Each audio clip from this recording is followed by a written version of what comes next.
Bien, este es un video informativo acerca de la estructura para el artículo de la línea de dibujo arquitectónico de una manera muy sencilla en 9 pasos. Entonces vamos a empezar por la introducción al artículo. Sabemos que es un artículo de máximo unas 10 páginas y vamos a empezar con lo que se plantea hacer en ese ejercicio de investigación formativa, cuál es el tema, cuáles son los objetivos, a qué eje de investigación pertenece el proyecto, si es al eje de construcción, si es al eje de diseño de muebles, si de pronto estamos hablando de historia o teoría de la arquitectura, si más bien tiene que ver con representación de la edificación, en fin. Esos ejes pues ya están definidos desde la línea de dibujo arquitectónico y cada proyecto debe estar en marco o en función de cada uno de ellos. Luego viene la justificación. Aquí es importante mencionar para qué se realiza el proyecto, por qué es importante, cómo surgió, por qué surgió la propuesta de investigación y por qué es pertinente. Aquí es muy valioso mencionar la pertinencia no solamente para la comunidad del colegio, sino también para la comunidad en general. Hemos tenido proyectos en la línea de dibujo que ha tenido un impacto también en la comunidad y han buscado también de alguna manera pues impactar a esa zona rural que está cerca al colegio, la vereda Mochuelo Bajo o la vereda Mochuelo Alto. Bien, luego de eso entonces tenemos los antecedentes que son muy importantes para poder definir luego los conceptos estructurantes.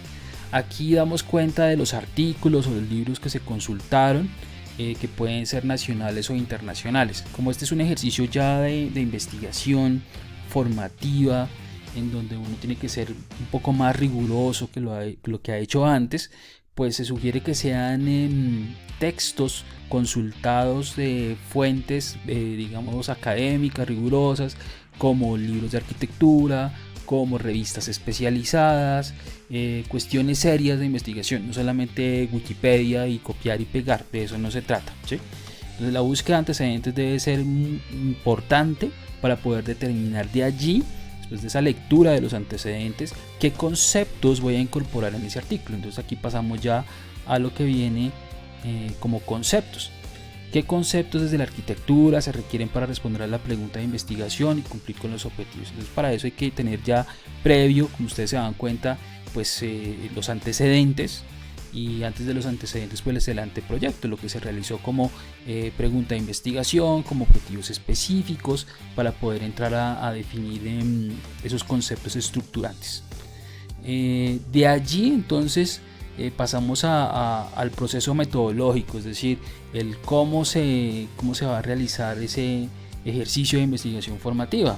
Entonces, cómo se realizó la investigación, cuántos pasos, entonces hubo fase teórica o una fase experimental, y luego al final pues hubo un análisis de la información, en fin, como su tutor o tutores o usted mismo lo hayan definido dentro del proceso de investigación.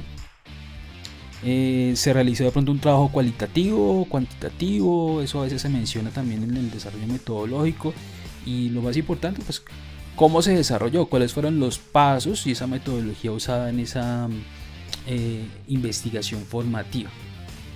De allí entonces vamos a los aprendizajes para la vida, donde hablamos de qué aprendió durante el ejercicio de la investigación formativa para la vida, qué aptitudes y actitudes puedo desarrollar gracias a este ejercicio de investigación. Por último, ya yendo cerrando este ejercicio, lo que debemos hacer es cómo se obtuvo, luego buscar la respuesta a la pregunta generadora, o sea, qué se obtuvo, esa información resultante de ese ejercicio, se cumplió con cada uno de los objetivos. Recordemos que los objetivos deben estar redactados como acciones en infinitivo, es decir, verbos en infinitivo, deben ser digamos metas a cumplir, o sea, cuestiones que uno puede relacionar luego aquí en las conclusiones como objetivos que fueron cumplidos, es decir, que quien sea el autor del artículo debe dar cuenta de ese cumplimiento de los objetivos. Deben ser verificables, por ende tienen que ser verificables en las conclusiones y en los resultados. Algunos trabajos, por ejemplo, no tienen conclusiones y resultados, sino tienen hallazgos. ejercicios de investigación formativa como hemos tenido de Kiva en la casa del poeta y la iglesia de Kiva, han sido en parte hallazgos de información que ha estado presente en la comunidad, pero que finalmente nadie lo había encontrado antes del investigador que escribió el artículo. En este caso fue un estudiante de dibujo arquitectónico, o de pronto un artículo de tipo estadístico, como se había presentado en otras líneas en donde se mencionan hallazgos, por ejemplo, de porcentajes de estudiantes que pertenecen a la zona rural y urbana, porcentajes de estudiantes que superaron el 300 puntos en el examen del ICFES y los que no, en fin, esos son hallazgos ya dentro de un ejercicio de investigación. También las referencias bibliográficas en normas APA. Aquí es importante ser, digamos, sistemático en la organización de la bibliografía, es decir, cada texto que uno consulte debe estar en normas APA debidamente referenciado, y cada uno de los estudiantes ojalá tenga un archivo, una carpeta en donde estén todos los documentos que ustedes consultaron en antecedentes o que usaron dentro de los conceptos estructurantes. Eso da cuenta de que ese ejercicio de investigación es propio y no es un plagio de otros textos. Por último están los anexos. Digamos que aquí vienen ya las entrevistas realizadas que pueden estar en video o en audio. Puede ser un álbum fotográfico que puede estar de pronto en físico o puede estar en la nube.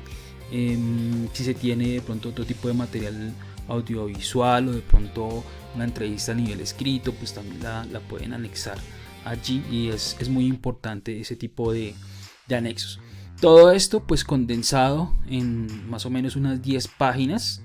Hace falta aquí dentro de la estructura el resumen, pero es lo último que uno hace. Digamos que eso no hace parte como tal de la estructura, pero sí es importante porque es un requisito para que un lector revise el artículo y defina si le interesa o no y si quiere seguir leyéndolo o no.